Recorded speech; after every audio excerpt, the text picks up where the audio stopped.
Welcome to another episode of the show where we interview the storytellers, the hustlers, and the outcasts of the world. This is another solo episode.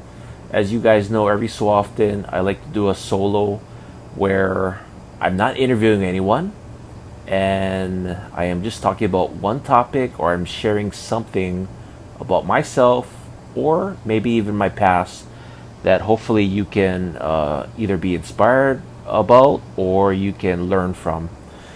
And if you follow me on my personal social media accounts at Damon Moves on Instagram and as well as Facebook, in the last month you might have known by now that I shared something that was pretty deep, something that I guess kind of came out of left field and a lot of people weren't expecting. I shared my story on my journey, my time living in my car. So I was living out of my car for about 22 months, which is where the name of this episode came from, 22 months. But before I decided to do this podcast, I had an interview with my good friend Gaven Sugai, and he is on the Talk Story podcast, which I'm also going to leave a link at the bottom of this video that you guys can watch the full interview. So that was a video interview that I did with him, and I shared about my story of, you know, how I got to the point where I had to live in my car, out of my car, and moved out of my place and just went on this crazy journey for 22 months.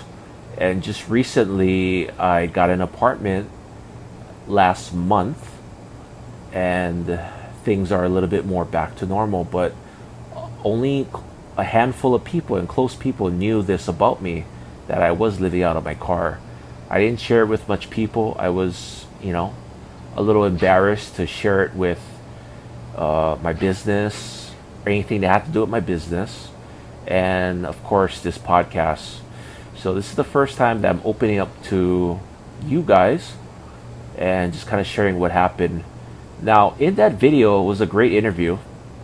You guys can pretty much watch it and you guys can find out everything and hear my whole story about what happened, that got me to that point.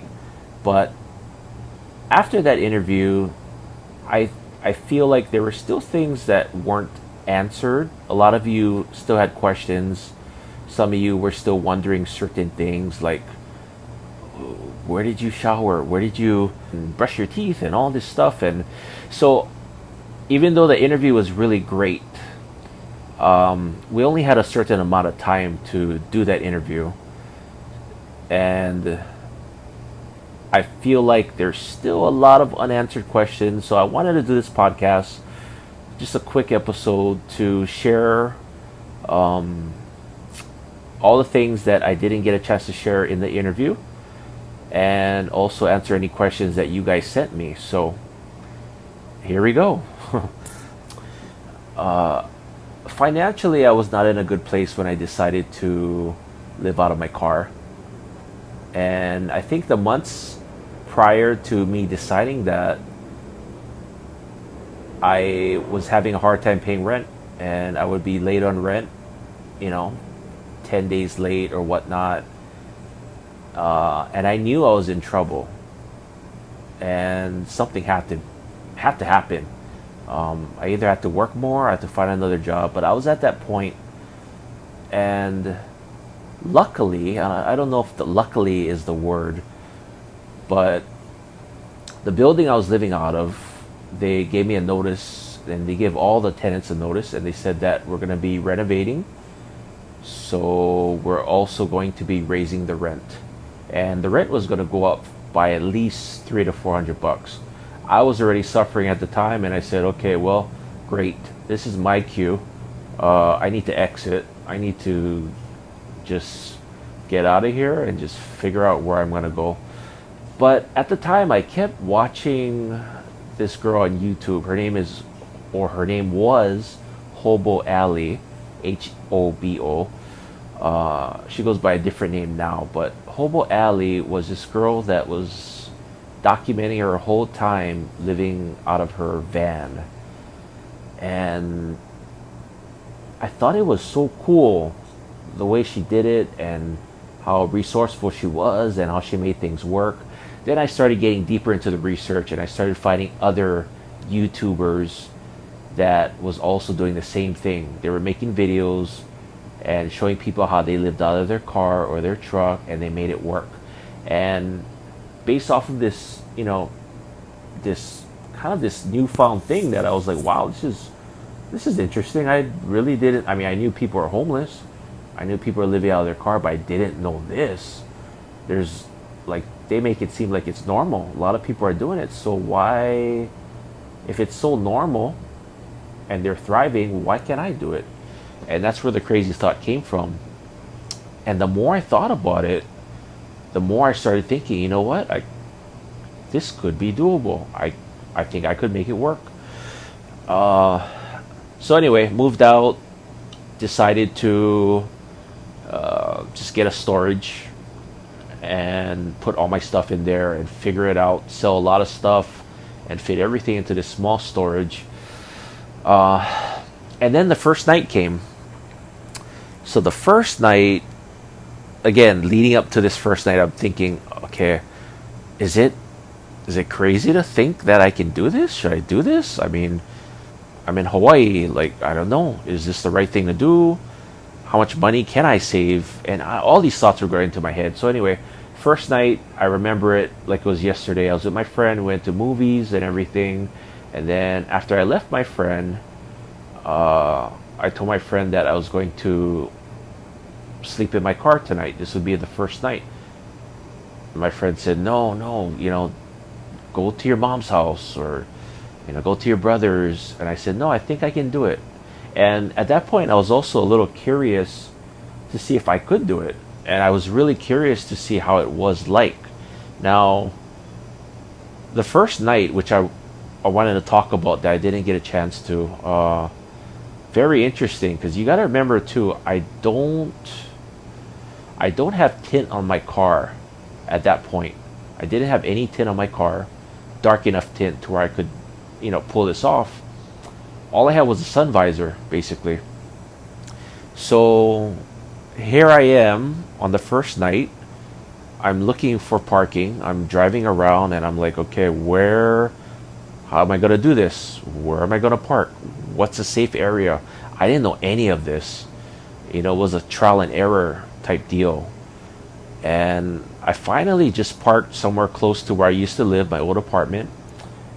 And, I laid back and I put the sun visor on. And mind you, that might block out the front, but the side mirrors are still visible and people can still look inside. And I just laid back and I just tried to go to sleep and I just couldn't. I had a hard time going to sleep that first night. This would actually continue on for another week or two at least, adjusting to this because, I'm used to a bed. I'm not used to people passing by and possibly looking in and then I'm on a street with houses, so I'm kind of paranoid. I'm like, okay, are they gonna like look inside and they're gonna see me? They're gonna call the cops. And so anyway, I have all this fear in me because I've never done this before in my life. And somehow I fall asleep and I end up falling asleep and I woke up the next morning but that night was really funny, really weird. I've never done that before. And that was my first night. Now, here's the crazy part that a lot of you don't know is what would go on for at least a good 2 to 3 months is what I call sleep driving. This is weird. You guys have heard of sleepwalking. You sleepwalk in your sleep. I called it sleep driving. So because I was kind of worried and antsy, I couldn't really, it was a new way of living, new way of sleeping. And again, people are all around you. So if you can picture you being in your bed and people just all around you, passing by or possibly looking inside, it's hard to sleep. Uh, so what I would do is in the middle of the night, I should say morning, this would happen like 1 a.m., 2 a.m., even 3 a.m. At random times. I would wake up for the fear of someone looking inside or going to call the cops on me or find me in there sleeping or whatever. And I'll start up the engine and I would start driving. I would try to drive to another spot. What I was trying to do really was so the park that I used to go, Ala Beach Park, it would be open to the public at 4 a.m. And I knew that they had a big open parking lot, Magic Island parking lot there, where I could just park my car and I could be comfortable and sleep. And there wasn't a lot of people parked. A lot of people weren't, moving out and about in the park because it's 4 something a.m. in the morning. So I could sleep comfortable until the sun came up. But it would have to be at 4 a.m. or later. Anything before 4 a.m., cops would probably patrol and they would question you and you just couldn't be there. The park opened at 4 a.m. So I would I would wake up in the morning knowing that okay, I got to get there, as early as I can. Yes, I'm going to interrupt my sleep, but I got to get there early as I can so I can sleep. It's the only way I can really rest. But I would wake up at random times at like 2, 3 a.m. and I would just start driving. And then, like, I'm half dead. I'm half, like, sleeping, half falling asleep, and half awake. So, somehow during that time where I'm driving, I would snap out of it and be like, wait a minute, it's 3:30. What are you doing? You need to go back to your parking spot. You can't go to the park yet. And this would happen on a regular basis. So I would wake up at random times, again, 2:15, 2:30 in the morning, and I'm driving and I'm half dead, guys. No joke. How I didn't crash or fall asleep at the wheel, I have no idea. But that paranoia, it's kind of, if I can explain it, it's kind of like you have an early morning job and you wake up and you're afraid and you're scared that you woke up late. But little do you know, you actually woke up too early before the alarm clock. But you have this paranoia of waking up late. So you get up and you get your clothes on and everything, and then you finally realize, wait a minute, it's 3 a.m. I started at 5 a.m. What am I doing? So sleep driving was kind of like that, and this went on for months. It's kind of scary because you just shouldn't be driving when you're half awake. But luckily, I survived it. What was also scary is being that it would get hot in the car, as you guys can imagine. I would have only a crack in the window. I would turn on the AC. I would turn on my car. I would leave on the AC, and I would fall asleep. And I wouldn't wake up until I don't know. I don't know how long it was, but I must have been sleeping for at least 45 minutes to an hour sometimes. And that's dangerous to sleep with your car on. I mean, anyone knows that. And I would do that a lot. And that lasted for, yeah, I mean, all the way until, I got out of this whole thing and I moved into an apartment. I would do it randomly. But that was also a risk that I was taking by living the way that I was living.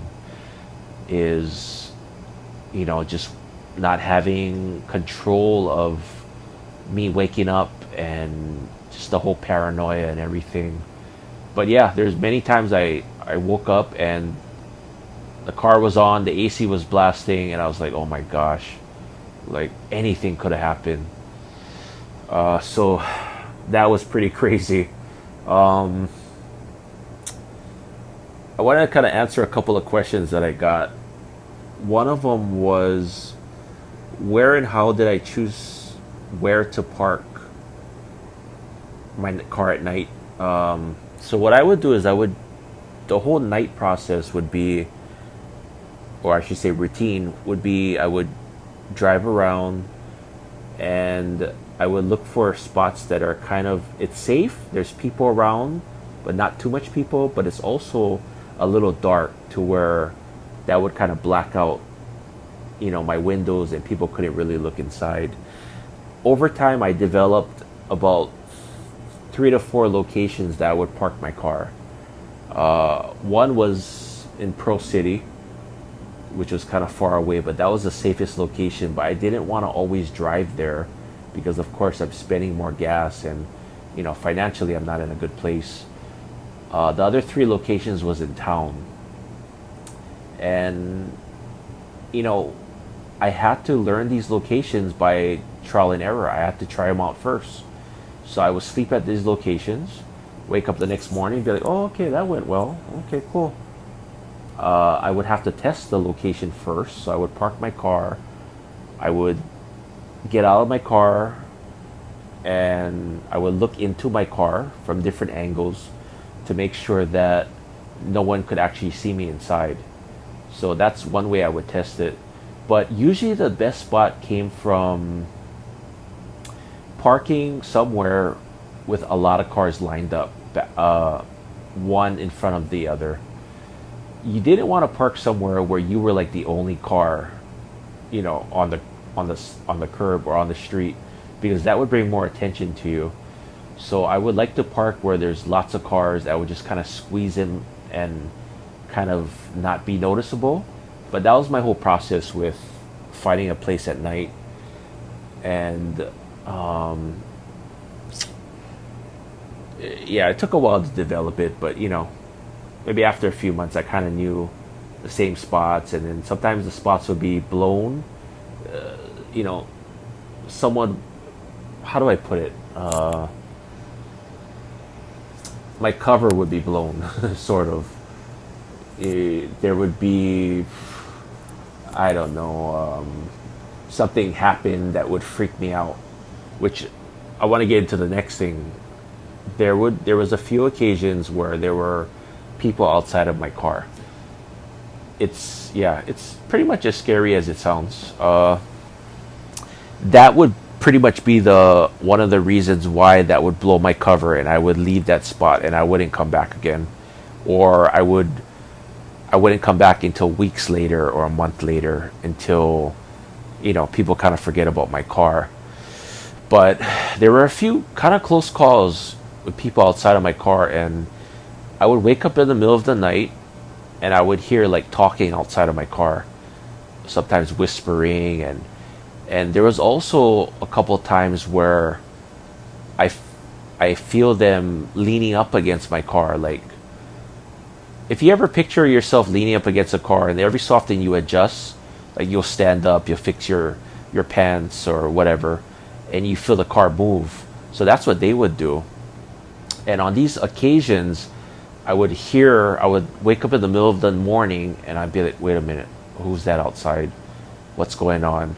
And these are usually just like either homeless people or, those people that they're not, I don't know if they're homeless, but they probably are, but I guess they have no place to go at night, but they'll just hang out, with their bicycles outside, or they also park their car in front of me and they're just like either drinking or whatnot.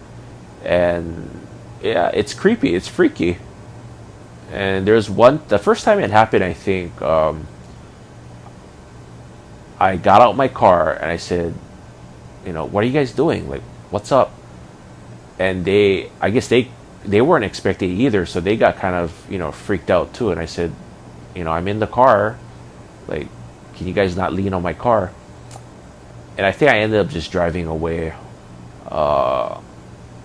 Another time I just turned on my car and I knew what was going on outside. I just turned on my car, turned on the lights, put my sun visor down, and whoever was out there, they looked and they were kind of shocked. But I never got any trouble from anyone.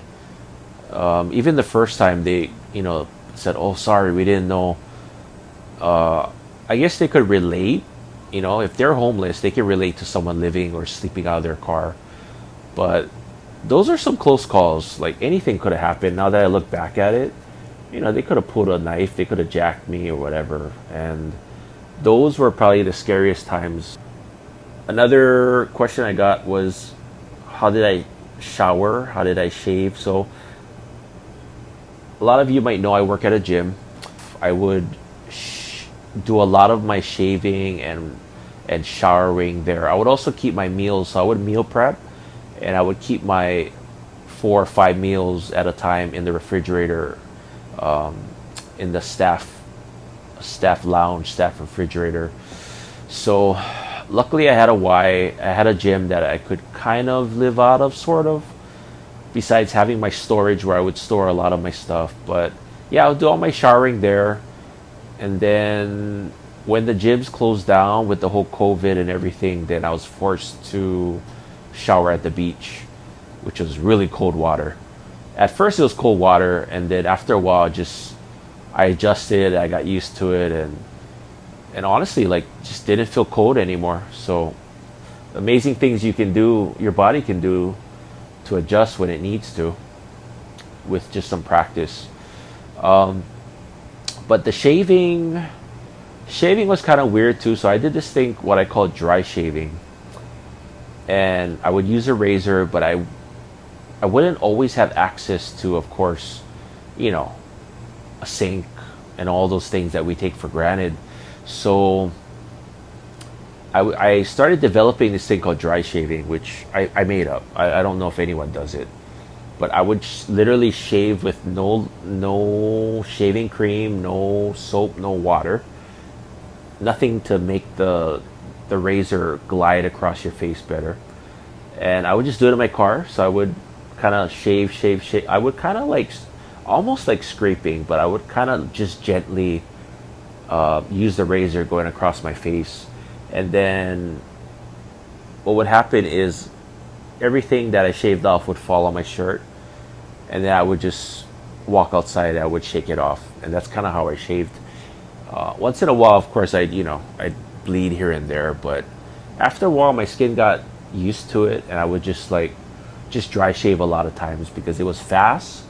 It was low maintenance. I'd have to find some bathroom to shave at, and when you're homeless, it's kind of weird. You can't really shave at a bathroom without anybody like walking in and finding you. You can't hide it. So I had to develop these ways to do it without being noticeable or anyone look at me weird or just feeling uncomfortable. It's always uncomfortable when people look at you weird. But yeah, that was dry shaving, and I showered at the gym. Another question I got, last question, what kept me from not giving up? So what kept me from not giving up is I would have hard times. Obviously I would have my tough times and my moments where I'm like, oh, I hate my life and I'm so depressed and I don't want to be here, and I wish I could just live in an apartment right now and get out of here. What kept me going was I would almost have to live in a fantasy world. Almost. I would dream a lot. And what I mean by dream is almost every night I would look on Craigslist and I would look at apartments. And even though I knew at the time I couldn't afford these apartments, I would just look at these apartments and even like houses, like big houses that were on the market for rent or for sale. And I would just skim through the pictures and I would look at 2-bedroom, 3-bedroom, 4-bedroom, and I would think to myself, oh man, it would be so cool if I could one day live in one of these. And every night, religiously, I would look at Craigslist. I would look at different sites that had apartments for rent, and I would just dream. And I would get excited because I would see these pictures and I would envision myself in this apartment or in this house and be like, ooh, wow, it comes with a gym in this condo. Oh, that would be cool. Or it comes with a swimming pool. Ooh, I could like teach swim lessons. I could train my clients over here.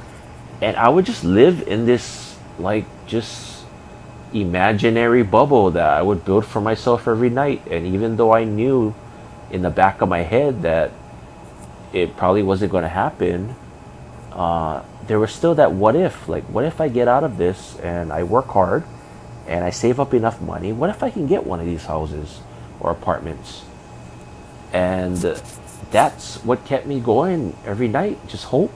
I had faith. I had hope that I would eventually get out of this. And the way that I approach life in general, with almost everything that I do, all the obstacles, all the tough times that I had, I always tell myself, this is temporary.